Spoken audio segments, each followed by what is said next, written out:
Sasa nangoja watoe hizo stitches ndio sasa tuende nyumba. Sasa wakafunika curtain. Mimi nimekaa hapo nje. Niliona nasa ametoka. Speed kabisa. Nikasema ai kwani ni nini? Nikakaa bado natulia, mwingine bado namngojea pale. Kumbe saa zile alitoa stitches ya kwanza, ya pili, ya tatu, kifua ikafunguka hivi. Na ananiangalia hivi. Ndio nikafika pale hivyo nikamwangalia hivi, akaniambia dad, kifua imetoka. Kifua imefunguka. Nikamwambia ai. Nikaangalia hivi nikaona mpaka nini ya ndani. Nilisema kwisha. I saw all the things inside with my bare eyes. So that is the time he walked in the curtains. He saw me and collapsed there. What? Yeah. They took him aside, resuscitated him, then he came back to. Yeah. Niliona kizunguzungu mpaka nikakuwa mtu alikuwa anafanya tizi. Jasho ilikuwa inamwagika. Penzi langu ni la kweli kabisa. Kwa sababu kama ingekuwa ya kweli, hizo vitu zote tumepitia.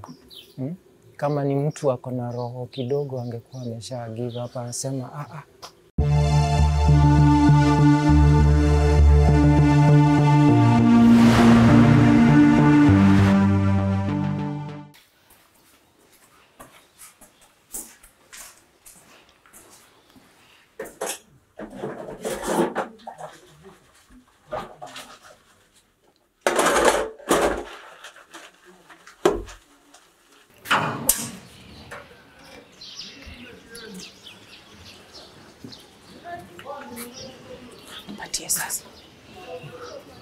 Ndoga. I'm Naomi Musyoki. I'm 44, but I'll be 45 by July. Next month. Yeah, next month. Omoshi is my husband. We have been married now 25 years. Wow. My name is Joseph. Naomi is my wife. We got married in 1995. We have a son. And now he's 22 years.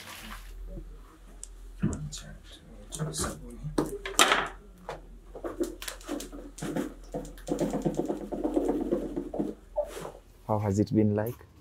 It has been good. He has been being supportive for me. Whenever I'm sick, he's there for me. Whenever I'm sick, he's there beside the bed in any hospital I go.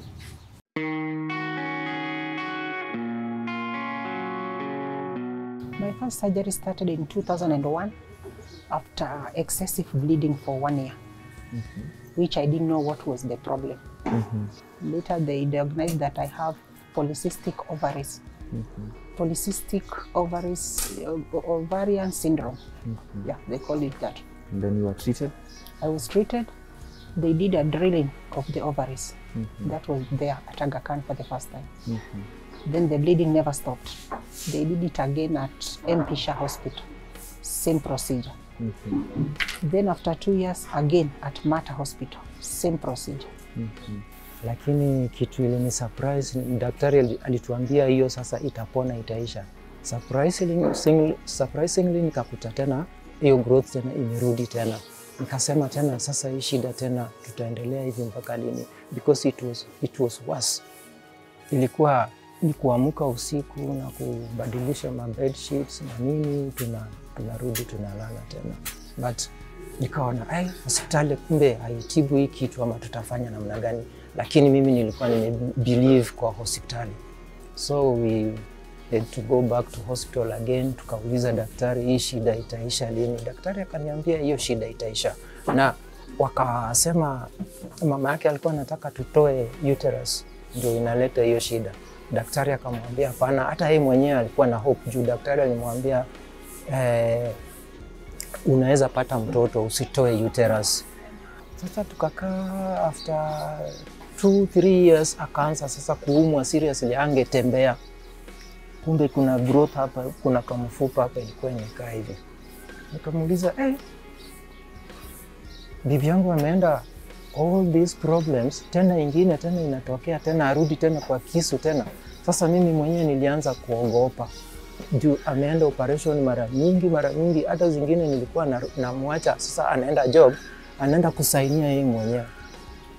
Nikitoka job, napitia hospitali kumwangalia. Na nikaanza sasa kufikiria siku moja anaweza enda kwa operation na baki huko. What will I do? Juu is too much. Lakini by the grace of the Lord alikuwa anatoka.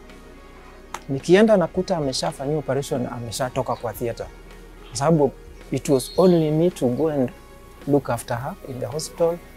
Nirudi hapa, mtoto bado ni mdogo, so I was moving everywhere. Sasa nikakuta wameshafanya hiyo operation, wameshakata hiyo mfupa ilikuwa imetokea hapa hivi.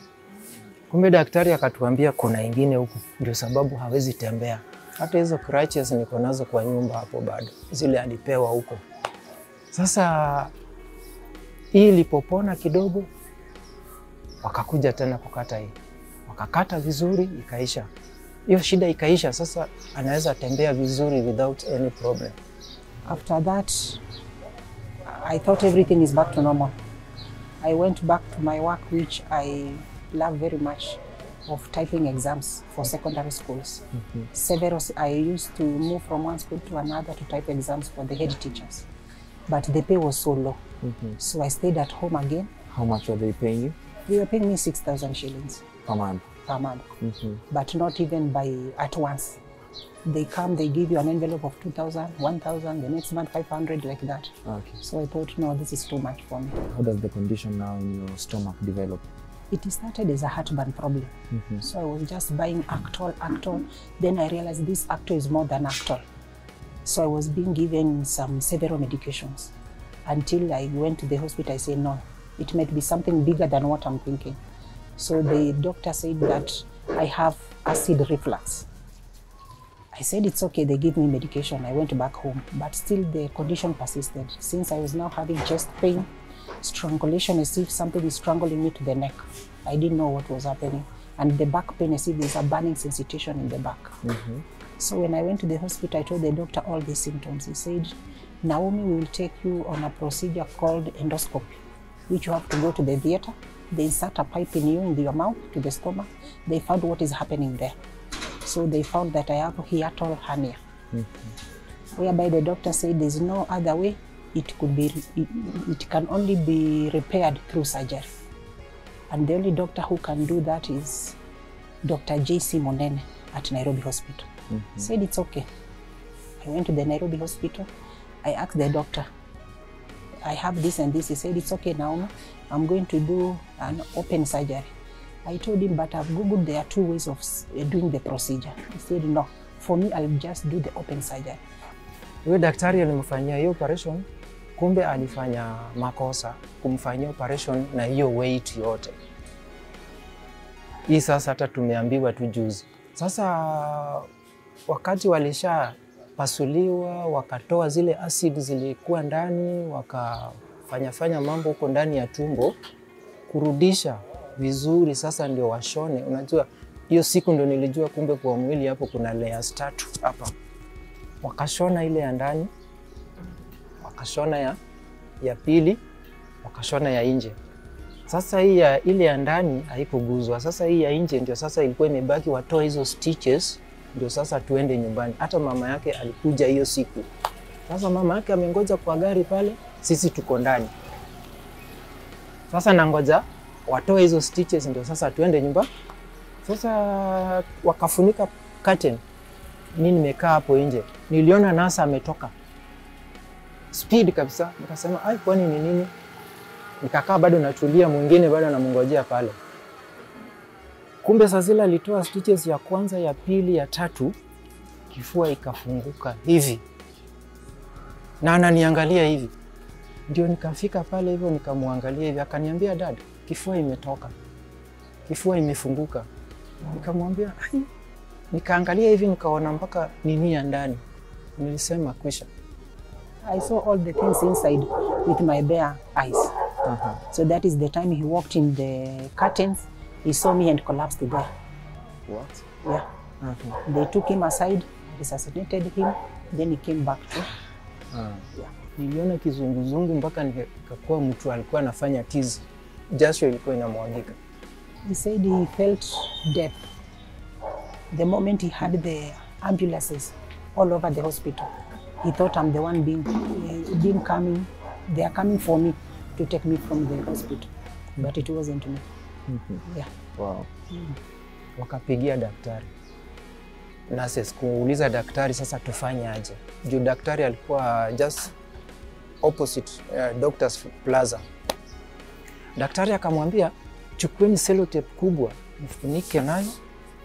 Ukishafunika muweke ingine ya kurosi hivi, ingine hivi. Alafu mnaweza enda nyumbani.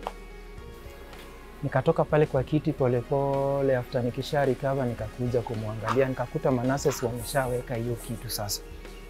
Nikauliza nurses, are you sure tunaweza enda nyumbani namna hii? Wakatuambia yes, daktari amesema mnaweza enda. Nilikuwa nimeshaita gari iko hapo nje. Tukapewa wheelchair, tukasukumwa mpaka kwa gari pale. Tukaenda nyumbani. It was on a Friday. Tukalala hiyo Friday, Saturday, Sunday. Nikaona sasa hiyo place, ile sellotape waliweka imetoka, kifua imebaki open. Na inamuuma. Nikasema hapa haiwezi shonwa tena. The way iko. Kwa sababu hata shindano itapitia wapi. Ilibidi nichukue rafiki yangu atuletee gari, tukarudi tena Nairobi Hospital. Daktari akaitwa tena, the same doctor. Akaingizwa tena kwa theater tena. Walimdunga hapo shindano 6. Chungu sana. Mpaka akasaraundiwa na madaktari kama wa 6 hivi wakimubembeleza tu. Hata akisikia hiyo uchungu avumilie.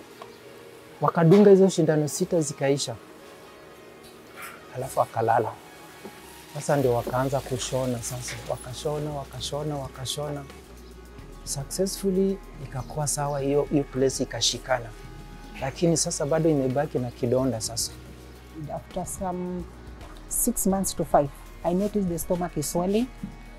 So I didn't know what was happening to me. Since my son said, no, mom, you should go back to the same doctor to check what is happening on you. Because the stomach is very stiff and very big. Akaanza kusikia some movement kwa tumbo. Akaniambia, dad, kuna kitu inafanya kwa tumbo hapa hivi. Nikamuuliza ni nini? Ni kushika hivi, nikasikia vitu zinafanya hivi. Kumbe ni intestine, ile layer ya ndani imeshawachana, ya pili imewachana. Sasa intestines zimeshikwa tu na hii ngozi ya nje peke yake. Sasa zimetoka zinakaa, tumbo inakaa hivi. Nikashika hivi nikasema, unaona ile balloon imewekwa nini? Juala ile imewekwa maji, ukafunga. Sasa ukishika tumbo inakaa hivyo. Nikashika hivi, na ukishika hivi nasikia matumbo zinafanya zinacheza huko ndani. Nikamwambia hapana. Hebu turudi hospitali tena. Tukarudi hospitali. Hapa sasa Metro. Kupiga x-ray tukaambiwa Naomi, hii kitu ni hernia. Ile operation ulifanywa ndio imeleta hii problem ya inaitwa hiatic hernia, something like that. So he confirmed that I have now incisional hernia. The same hiatal hernia had opened. I have another called umbilical cord hernia. As you see, this is my stomach. It's big because all the intestines are out. Mtu huchoka mwili, but mimi nachoka tumbo peke yake. Now you can't bend since it's heavy. All the intestines, they bring pressure in this stomach.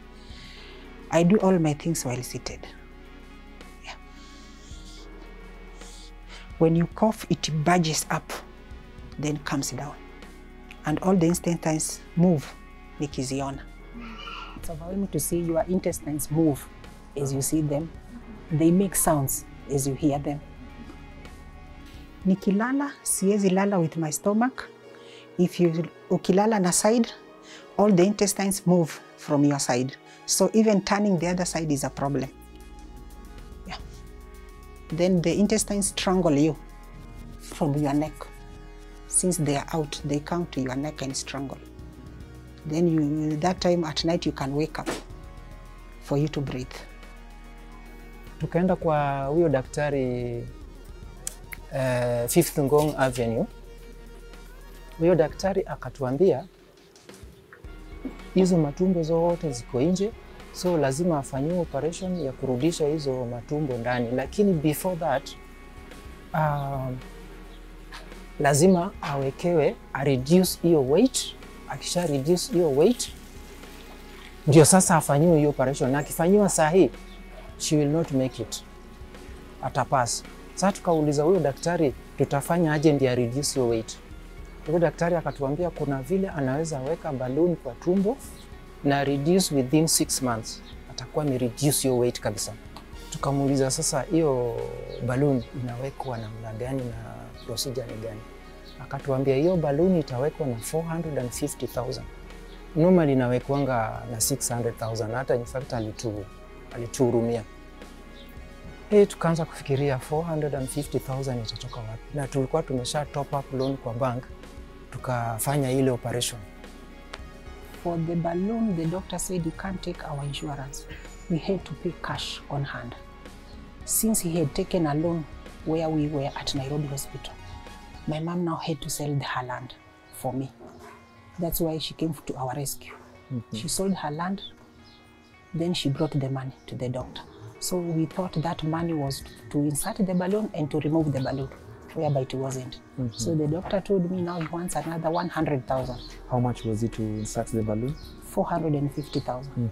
Yeah. And then they need an extra 100,000. 100,000. What for now? To remove the balloon. Balloon has been in me now for 7 months. This is the 8th month. Okay. So far it has been good because I've lost almost 24.5 kgs. Yeah.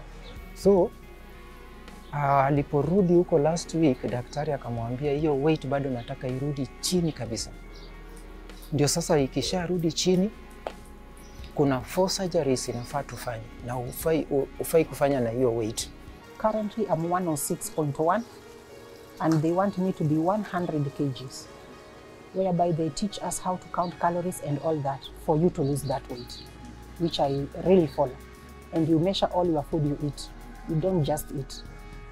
Yeah, to achieve that goal. So it's my health. I have to follow all what I'm told to do. Yeah, for the doctor to do all that. So up to this point, how many surgeries have you been through?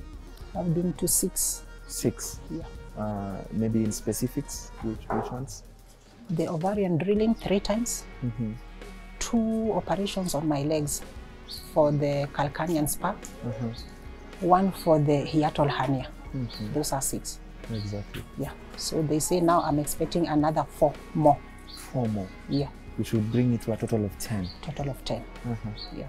Do you at times feel the chills and the fear? Very much. I feel that fear is in me. Because the other ones were only 1 surgery, then I come home. But now they are telling me there are 4 surgeries at the same time. There's this fear of being in theater for many hours. Yeah. Sasa yeye alikuwa na uoga, alikuwa ananiambia nitamwacha, maybe nitafute bidii nyingine, na nikamwambia hapana. Hakuna condition iko permanent. Hii itakuja kuisha na usikue na wasiwasi yoyote. Penzi langu ni la kweli kabisa. Kwa sababu kama ingekuwa ya kweli, hizo vitu zote tumepitia. Kama ni mtu ako na roho kidogo angekuwa amesha give up, anasema nimeshapitia sana, nimeshatumia pesa sana, lakini nilimwambia pesa sio kitu, pesa ni kitu, mtu anakufa na anawacha. So niko ready kutumia pesa zangu zote, lakini ni make sure ako sawa. I felt happy because I think many men, when you are in hospital, in and out of hospital, so many serious problems, he might leave you because there are more healthier ladies out there. Then here I am, taking him in the corridors of hospital, 1 day after another, 1 month after another. It's overwhelming. Yeah. For the family also. Yeye mwenyewe aliniambia, dad, nataka sasa nikusaidie. Nikamwambia hapana, uko mgonjwa na hiyo problem sitaki. Akaniambia daktari alisema naweza fanya anything. Nikamwambia na ukifanya anything i affect tumbo itakuwaje? Akaniambia yeye ako sawa. In fact she's a very hard working. Hiyo siwezi kataa.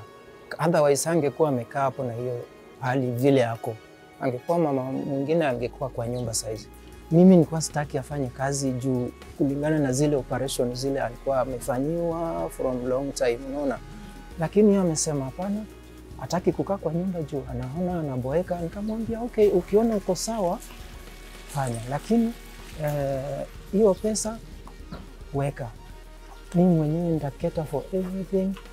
Sitaki utembeange na hizo majiko nini na nini alafu tena wewe unanibaia food kwa nyumba. No, weka hiyo pesa. Na yenyewe ameweka. Roughly how much do you make in a day from your business? On a nice day, I can make 400 shillings. Then I take 100 aside for my gas, since I can't use firewood or I can't use charcoal, since I'm asthmatic. Okay, because of your condition. Because of the condition I have. Yeah. And then in the long run, is it sustainable for your medication and everything? It's not really, but we manage somehow. Yeah. So for these other 4 operations to be successful, how much is needed from you? The doctor told me his fee is 2.5 million. Then there's this hospital fee, and there are these professors who will come, which he hasn't told me how much they will need. Even though he told me, now you can't pay them. If I tell you to pay them, you can't pay them. I'll just negotiate a price for you on your behalf. So in total, it's likely to cost more than 2.5 million. That's more than 2.5 million. Yes. Yeah. And how has your mom handled this? It has touched her so much since she has chipped in all she has. Since she reached a point saying that, now I leave you to God. If it's to die, my daughter die. I can't persevere more. Yeah, those were her words. How did that make you feel? I felt very bad and demoralized, thinking that nobody loves me in this world. But my husband was there, standing beside me, telling me all will be well. I make savings first to raise the 100,000 for the removal of the balloon, since now we don't have something else to sell. Yeah. How much have you raised now? I've almost raised 13,000 shillings since November. Since the same money, sometimes you remove for the medication the doctor is telling me to take. Sometimes if you don't have fruits, you can buy. If he doesn't have, I use mine, like that. For me, I've been strong. I've been keeping faith. I pray to God that everything will be okay. But sometimes as a human being, you fall apart. You start crying, asking God, why me? Will I be able to walk again like any other person? And has it taken the toll on your son too? Yeah, it has a lot. Yeah, my son is in a medical field, so he's the one who notices everything, every move I go. Since now I've developed hypertension, which I'm on medication also. I'm also on medication on a Ventolin inhaler. I'm asthmatic as well. What would you like your husband to know from you? I'd like him to know that I really love him and I'm happy for the support he has been giving me for all these years. Since if he could be another man, right now he could have been far away from me. Saying, no, this is too much. It has drained all my resources and everything. This lady, there are so many ladies who are healthier out there. But he has never done so. He has been there. Exactly. Yule ananisikia saizi naweza mwambia hakuna condition ile iko permanent, na mtu asijaribu kuacha mwenzake kwa sababu ya shida, kwa sababu kesho inaweza kuwa ni wewe, mwingine na mwingine. Na kama ni hata saa zile mnaoleka pale kwa church ama mnaoana, huwa mnasema vizuri na mnawapa vizuri ya kwamba for better for worse. Unaona? Sasa haufai kukimbia mwenzako kwa sababu amepatikana na hii na hii. Otherwise kuna friends wanaweza wameshaniambia huyo bibi yako amegonjeka sana, amekusumbua sana. Nikamwambia no, supposing ni wewe, utafanya nini? Bibi yako akutoreka kwa sababu kwa mgonjwa? No, hawezi. Lakini lazima ajaribu ile kidogo ako nayo, make sure ya kwamba umepona, si ndio? Mambo yatakuwa sawa. Yeah. Iwe corona isikuwe corona, mambo itakuwa sawa. So you're saying house chores is nothing for you? Yeah. Nothing. You're easy? Yeah. It's like, what can I say? It's like playing anyway. You say it's like playing? Yeah, wow. Like playing. Yeah. For this family, this is the true definition of for better, for worse. And the best gift a man could give to his wife is his love attention, and time in all circumstances, no matter what.